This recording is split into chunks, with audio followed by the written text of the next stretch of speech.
నమస్తేనా? నమస్తే బా. అన్న నీ పేరేనా? నా పేరు రాములు. రాములు. ఏ ఊరన్నా? కడపల్లావా. ఏ డిస్టిక్ వస్తుంది? మునపర్తి డిస్ట్రిక్ట్. వనపర్తి డిస్టిక్ వస్తుంది కదా.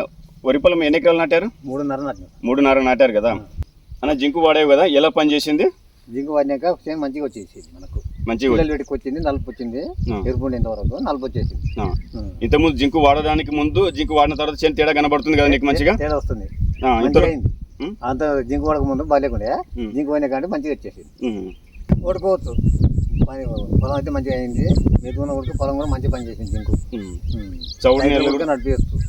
ఈ మందులు మంచి కంట్రోల్ అని రైతులు మంచిగా వాడుకోవచ్చు కదా. రైతులు కూడా ఓడుకోవచ్చు, తెచ్చుకొని కూడా వేసుకుంటే కూడా పంటలు కూడా మంచిగా వస్తాయి. మీరు వాడారు కాబట్టి మీ చుట్టుపక్కల రైతులు కూడా మీరు కూడా ఒకసారి చెప్పడానికి కూడా ప్రయత్నం చేయండి. చెప్పండి. ప్రయత్నం చేసి చెప్పేస్తా. ఇటుకెళ్ళి 100 ఎకరాలు ఉంటాయి, ఈ ఏరియాలు చెప్పేస్తా.